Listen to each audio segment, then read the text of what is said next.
Hello guys, Namaste, Jai Jagannath. Welcome to my mini video. And I'm thinking of all are you and hoping all are you doing well.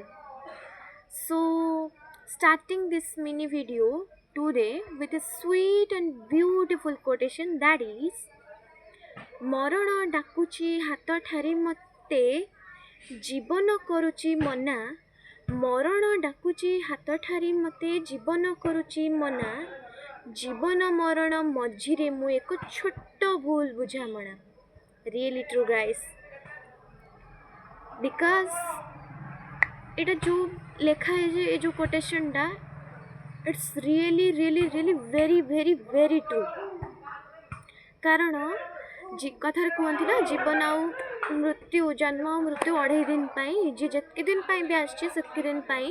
ତ ଭଲ କାମ କରିକି ଯିବା ଦରକାର ତ ମୁଁ କହିବି ମୋ ମତରେ ତ ଯେତିକି ଦିନ ପାଇଁ ବି ଆମେ ସମସ୍ତେ ବଞ୍ଚିଛନ୍ତି ସେ ପର୍ଯ୍ୟନ୍ତ ଗୋଟେ ସୁନ୍ଦର ସ୍ମାଇଲ୍ ସହିତ ଭଲ କାମ କରିବା ନିଜ ପାଇଁ ଅନ୍ୟମାନଙ୍କ ପାଇଁ ନିଜେ ହସିବା ଅନ୍ୟମାନଙ୍କୁ ହସେଇବା ତ ଚାଲନ୍ତୁ ଷ୍ଟାର୍ଟ କରିବା ଆଜିର ଡିସ୍କସନ୍ ତ କାଲିର ଡିସ୍କସନ୍ରେ ଯାଇଥିଲା କନ୍ଧମାଳ ବା ଫୁଲବାଣୀ ଜିଲ୍ଲା ବୌଦ୍ଧ ଜିଲ୍ଲା ତ ଆଜିର ଡିସ୍କସନ୍ରେ ରହିବ ବାଲେଶ୍ୱର ଜିଲ୍ଲା ଭଦ୍ରକ ଜିଲ୍ଲା ତ ଚାଲନ୍ତୁ ଜାଣିବା ବାଲେଶ୍ୱର ଜିଲ୍ଲାର ହେଉଛି କ୍ଷେତ୍ରଫଳ 3806 ବର୍ଗ କିଲୋମିଟର ଲୋକ ସଂଖ୍ୟା ହେଉଛି 20,23,050 ଜଣ ସଦର ମହକୁମା ହେଉଛି ବାଲେଶ୍ୱର ସବ୍ ଡିଭିଜନ୍ ସଂଖ୍ୟା ହେଉଛି 2ଟି ବାଲେଶ୍ୱର ଓ ନୀଳଗିରି ବ୍ଲକ ସଂଖ୍ୟା ହେଉଛି 11ଟି ଭୋଗରାଇ ବାଲେଶ୍ୱର ସଦର ସିମୁଳିଆ ଖଇରା ସୋର ବାହାନଗା ରେମୁଣା ବାଲିଆପାଳ ଜଳେଶ୍ୱର ନୀଳଗିରି ସଦର ପୌରସଭା ସଂଖ୍ୟା ହେଉଛି 1 ବାଲେଶ୍ୱର ବିଜ୍ଞାପିତ ଅଞ୍ଚଳ ପରିଷଦ ସଂଖ୍ୟା ହେଉଛି 3ଟି ସୋର ଜଳେଶ୍ୱର ନୀଳଗିରି ତହସିଲ ସଂଖ୍ୟା ହେଉଛି 5ଟି ବାଲେଶ୍ୱର ବସ୍ତା ଜଳେଶ୍ୱର ନୀଳଗିରି ସଦର ବିଧାନସଭା ଆସନ ସଂଖ୍ୟା ହେଉଛି 7ଟି ବାଲେଶ୍ୱର ଭୋଗରାଇ ଜଳେଶ୍ୱର ବସ୍ତା ସୋର ସିମୁଳିଆ ନୀଳଗିରି ଲୋକସଭା ଆସନ ସଂଖ୍ୟା ହେଉଛି 1 ବାଲେଶ୍ୱର ଦର୍ଶନୀୟ ସ୍ଥାନ ହେଉଛି ଚାନ୍ଦିପୁର ବନ୍ଦର କ୍ଷୀରଚୋରା ଗୋପୀନାଥ ମନ୍ଦିର ଚନ୍ଦ୍ରେଶ୍ୱର ମନ୍ଦିର ରାୟବଣିଆ ଦୁର୍ଗ ତ ଭଦ୍ରକ ଜିଲ୍ଲାର କ୍ଷେତ୍ରଫଳ ବିଷୟରେ ଜାଣିବା ଭଦ୍ରକ ଜିଲ୍ଲାର କ୍ଷେତ୍ରଫଳ ହେଉଛି 2505 ବର୍ଗ କିଲୋମିଟର ଲୋକ ସଂଖ୍ୟା ହେଉଛି 13,32,249 ଜଣ ସଦର ମହକୁମା ହେଉଛି ଭଦ୍ରକ ସବ୍ ଡିଭିଜନ୍ ସଂଖ୍ୟା ହେଉଛି 1 ଭଦ୍ରକ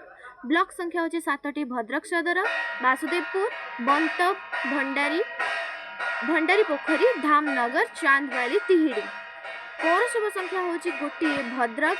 ବିଜ୍ଞାପିତ ଅଞ୍ଚଳ ପରିଷଦ ସଂଖ୍ୟା ହେଉଛି 1 ବାସୁଦେବପୁର ତହସିଲ ସଂଖ୍ୟା ହେଉଛି 5ଟି ଭଦ୍ରକ ଚାନ୍ଦବାଲି ତିହିଡ଼ି ବାସୁଦେବପୁର ଧାମନଗର ବିଧାନସଭା ଆସନ ସଂଖ୍ୟା ହେଉଛି 5ଟି ଭଦ୍ରକ ଧାମନଗର ଭଣ୍ଡାରୀ ପୋଖରୀ ବାସୁଦେବପୁର ଚାନ୍ଦବାଲି ଲୋକସଭା ଆସନ ସଂଖ୍ୟା ହେଉଛି ଭଦ୍ରକ 1 ସେଟା ହେଉଛି ଭଦ୍ରକ ଦର୍ଶନୀୟ ସ୍ଥାନ ହେଉଛି ଭଦ୍ରକ କାଳୀ ଆଖଣ୍ଡଳମଣି ଚାନ୍ଦବାଲି ବନ୍ଦର ଉତ୍କଳ କେଶରୀଙ୍କ ଜନ୍ମପୀଠ ଅଙ୍ଗରପଡ଼ା ଭଦ୍ରକର ମହତାବ କୋଠି ତ ଫ୍ରେଣ୍ଡସ୍ ଆଜିର ଏ ଦୁଇଟି ଡିଷ୍ଟ୍ରିକ୍ଟ ବାଲେଶ୍ୱର ଓ ଭଦ୍ରକ ଡିଷ୍ଟ୍ରିକ୍ଟ ବିଷୟରେ ଆଜି ଡିସ୍କସନ୍ କଲେ ତ ଫ୍ରେଣ୍ଡସ୍ ସେଥିରେ ଆଉ କ'ଣ କ'ଣ ଦର୍ଶନୀୟ ସ୍ଥାନ ରହିଛି ଆଉ କ'ଣ ସବୁ ଚେଞ୍ଜ ହେଇଛି ଆପଣମାନେ ଏଟାକୁ କମେଣ୍ଟ ମାଧ୍ୟମରେ ମୋତେ ଜଣାଇବେ एंड आज एतिकी रहुची नमस्कार जय जगन्नाथ।